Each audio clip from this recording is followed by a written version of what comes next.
राधे राधे दोस्तों, जय श्री कृष्ण। तो आइए श्रवण करते हैं ऋषि पंचमी व्रत कथा। सतयुग में विदर्भ नगरी में सेनजीत नाम का एक राजा हुआ करता था। वह ऋषियों के समान थे।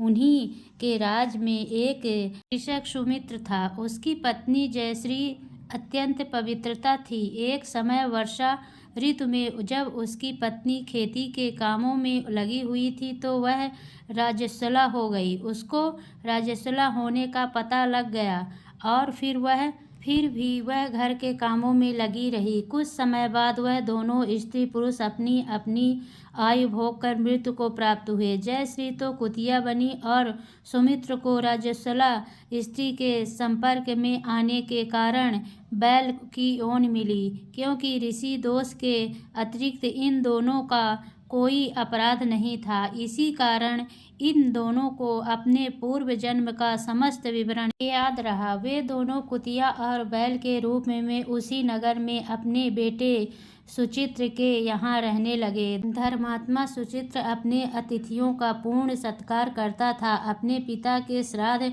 के दिन उसने अपने घर ब्राह्मणों को भोजन के लिए नाना प्रकार के भोजन बनवाए।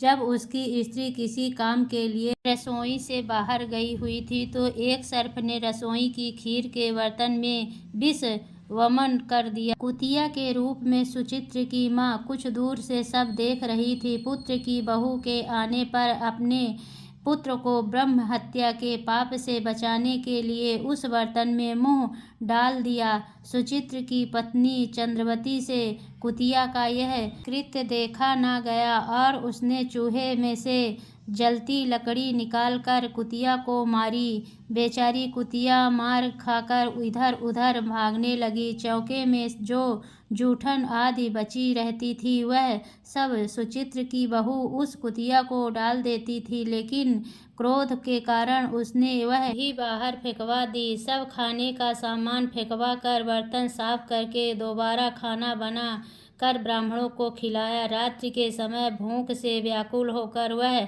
कुतिया बैल के रूप में रह रहे अपने पूर्व पति के पास आकर बोली, हे स्वामी, आज तो मैं भूख से मरी जा रही हूँ। वैसे तो मेरा पुत्र मुझे रोज खाने को देता था, लेकिन आज मुझे कुछ नहीं मिला।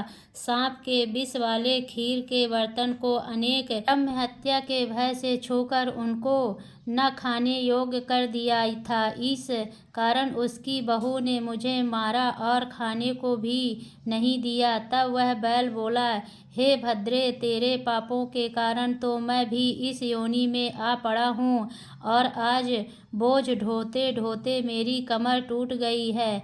आज मैं भी खेत में दिन भर हल में जुता रहा। मेरे पुत्र ने आज मुझे भी भोजन नहीं दिया और मुझे मारा भी बहुत। मुझे इस प्रकार कष्ट देकर उसने इस श्राद्ध को निष्फल कर दिया है। आपने माता पिता की इन बातों को सुचित्र सुन रहा था। उसने उसी समय दोनों को भरपेट भोजन कराया और फिर उनके दुख से दुखी होकर वन की ओर चला गया। वन में जाकर ऋषियों से पूछा कि मेरे माता पिता किन कर्मों के कारण इन नीच योनियों को प्राप्त हुए हैं और अब किस प्रकार से इनको छुटकारा मिल सकता है। तब सर्वोत्तम ऋषि बोले, तुम इनकी मुक्ति के लिए पत्नी सहित ऋषि पंचमी का व्रत करो तथा उसका फल अपने माता पिता को दो।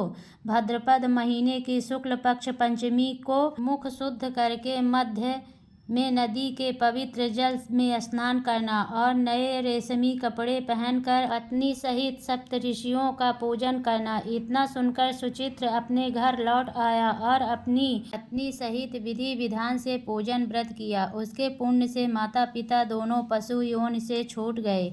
इसीलिए जो महिला श्रद्धा पूर्वक ऋषि पंचमी का व्रत करती है वह समस्त सांसारिक सुखों को भोग कर वैकुंठ को प्राप्त होती है। ऋषि पंचमी की दूसरी व्रत कथा।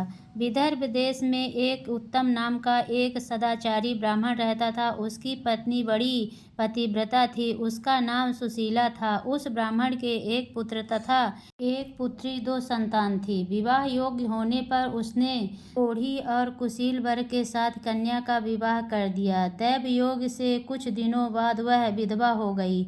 दुखी ब्राह्मण दाम्पत्य कन्या सहित गंगा तट पर कुटिया बनाकर रहने लगे। एक दिन ब्राह्मण कन्या सो रही थी कि उसका शरीर कीड़ों से भर गया। कन्या ने सारी बात माँ से कही। माँ ने पति से सब कहते हुए पूछा, प्राणनाथ, मेरी साध्वी कन्या की यह गति होने का क्या कारण है? पुत्रक ने समाधि द्वारा इस घटना का पता लगाकर बताया, पूर्व जन्म में भी यह कन्या ब्राह्मणी थी। इसने रजस्वला होते ही बर्तन छू लिए थे। इस जन्म में भी उसने लोगों को देखी ऋषि पंचमी का व्रत नहीं किया, इसीलिए इसके शरीर में कीड़े पड़े हैं। धर्मशास्त्रों की मान्यता है कि रजस्वला स्त्री पहले दिन चांडालिनी, दूसरे दिन ब्रह्मघातिनी तथा तीसरे दिन धोबिनी के समान अपवित्र होती है। वह चौथे दिन स्नान करके शुद्ध होती है। यदि यह शुद्ध मन से अब भी ऋषि पंचमी का व्रत करे तो इसके सारे दुख दूर हो जाएंगे और अगले जन्म में अटल सौभाग्य प्राप्त करेगी। पिता की आज्ञा से पुत्री ने विधि पूर्वक ऋषि पंचमी का व्रत पूजन किया। व्रत के प्रभाव से वह सारे दुखों से मुक्त हो गई। अगले जन्म में उसे अटल सौभाग्य सहित अक्षय सभी सुखों का भोग किया।